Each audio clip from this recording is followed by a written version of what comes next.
ना संवार कर भेज दिया गया। दोस्तों याद रखना, तगड़ा और मजबूत जवान पता कौन होता है? जिसकी नजरें पूरी तरह उसके कंट्रोल में हों। ये अलामत जवानी है। जिस आदमी का पूरी तरह, दो लोग दुनिया में कभी कोई कारनामा सर अंजाम नहीं दे सकते, एक जो हराम खाता हो, एक जिसकी नजर नापाक हो। मोहम्मद बिन कासिम जब यहाँ आए थे ना, तो एक दिन बड़े परेशान थे। तो एक बुजुर्ग कहने लगे, आप क्यों परेशान हैं? कहने लगे, राजा दहर से मुकाबला है और हमारी फौज तो सिंध के रास्ते भी नहीं जानती, जुबान भी नहीं जानती, लड़ेंगे कैसे? 2-4 दिन के बाद उन बुजुर्गों की दोबारा मोहम्मद बिन कासिम से मुलाकात हुई तो बड़े खुश थे। कहा, आप क्यों खुश हैं? कहने लगे, वो मेरा मुकाबला नहीं कर सकता, मैंने तहकीक कर ली है। कहा, क्यों? कहने लगे, नज़र का गंदा है, और जो नज़र के गंदे होते हैं वो मैदानों में ठहरा नहीं करते। मैदान के लिए निकलने के लिए पाक जवानी की जरूरत होती, ततहीर मिजाज होना जरूरी होता है, पाकीज़ा अफकार और सच्ची और सुच्ची सुथरी सोचों का होना जरूरी होता है। इसलिए फरमाया कि मेरा मुकाबला नहीं कर सकता। हज़रत अब्दुल्लाह इब्न हुज़ाफ़ा कमरे में थे, तो वज़ीर की बेटी अंदर सजी संवरी पहुंच गई। जैसे ही आपने इस कुफ्र की चाल को देखा तो तयम्मुम करके नफल शुरू किए। वो सारी रात बैठी रही, रब का बंदा सारी रात इबादत करता रहा। इबादत बड़ा सहारा है, मुसल्ला बड़ा सहारा है अल्लाह के बंदों। सुबह दरवाज़ा खोला, वज़ीर ने अपनी बच्ची से पूछना चाहता था रिजल्ट क्या निकला, तो कहने लगी, पीछे हट जा, अब तेरा मेरा ताल्लुक कोई नहीं, मैंने नबी पाक का कलमा पढ़ लिया। उसने कहा, मैंने भी ज़माना देखा है, पर ये क्या लोग हैं, कस्तूरी के बने हुए, संदल से धुले हुए, कि मैं सारी रात कमरे में रही और 100 और 1000 आदमी जिस जवान का मुकाबला ना कर सके, इतना ताकतवर जवान कमरे में रहा और उसे नजर उठा के ना देखा। वो कच्चा रंगे ललारी वाला जड़ा चढ़दा ते लैंदा रहिंदा है, ए इश्क तेरे दा रंग मुहम्मद चढ़िया फेर नहीं लैंदा। मैं कहा, एक दफा नजर उठा के नहीं देखा, कमाल हो गई। इतने बड़े लोग, इतनी बड़ी सआदत मंदी, फिरोज बख्ती, मामला फहमी हद हो गई। अल्लाह अकबर। दोस्तों, बादशाह जब पूरी तरह हार गया ना, उसने कहा, मार दो। तेल गरम किया एक कढ़ाई में, और जब आपको उसमें डालने लगे तो आपकी आंखों में आंसू आ गए। बादशाह का ख्याल हुआ शायद नरम हो गए हैं। कहने लगा, रोए क्यों? फरमाने लगे, सोचता हूँ जान ही एक है, कितना मज़ा है उसकी राह में जान देने का, कितनी लज्जत है उसके नाम पर मरने में, कितना लुत्फ है। जे तू चढ़िया उत्ते दार भी नहीं, ते जे तू विकया इश्क बाजार भी नहीं, ते एडा सस्ता सौदा प्यार भी नहीं, ते एडा सस्ता लभदा यार भी नहीं।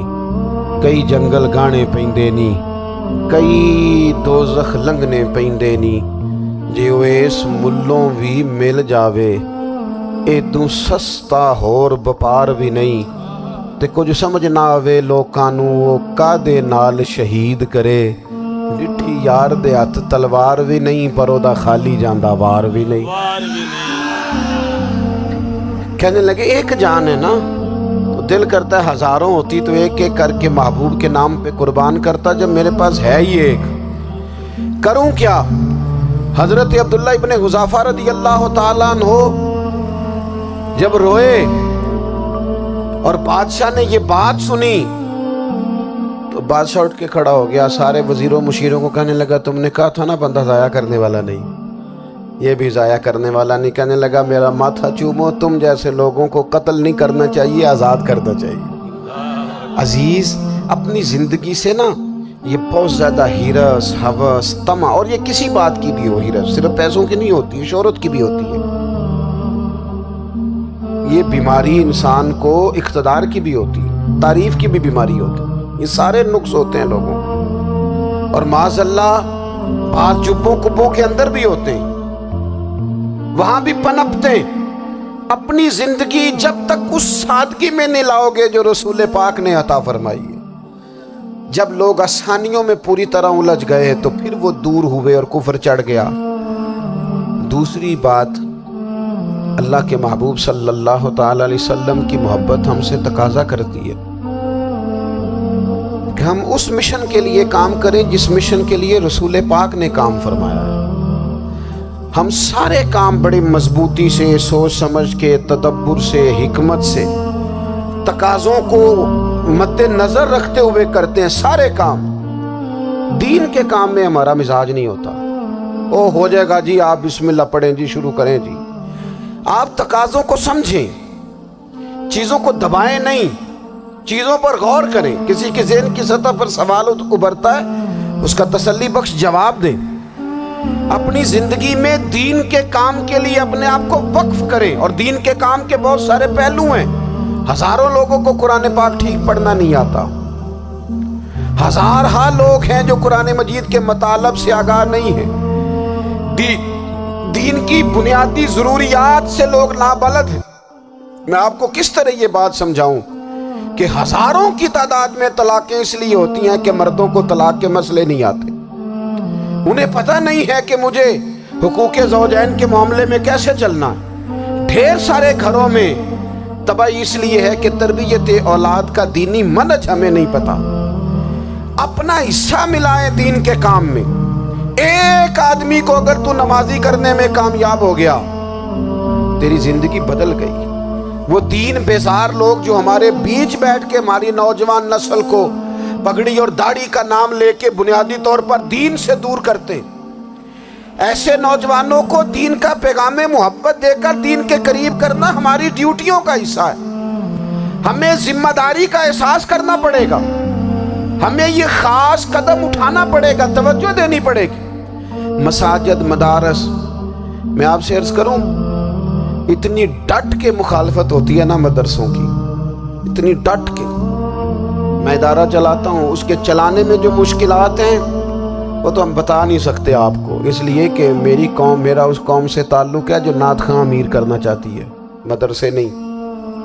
ہاں، نقیب خطیب پیدا کرنا چاہتی ہے، شعر و شاعری کی زندگی کو پروان چڑھانا چاہتی ہے۔ فقط ہمارا ان لوگوں سے تعلق ہے جو لاکھوں کروڑوں روپیہ محافل پہ لگائیں گے، اور قاری صاحب بیچارے اگر مسجد کا کوئی ہونے والا کام کسی وقت بتا دیں گے تو وہ بڑی مشکل آ جائے گی ان کے لیے۔ یہ کیسے ہو سکتا ہے، آپ نے یہ ڈیوٹی بتا دی۔ مدارس، اور جتنا اہم رول دین کو پھیلانے میں مدارس اسلامیہ کا ہے، اتنی زبردست، لوگوں کا خیال ہوتا ہے میری طرح کے لوگ شاید کام کرتے ہیں، ڈیوٹی کرتے ہیں۔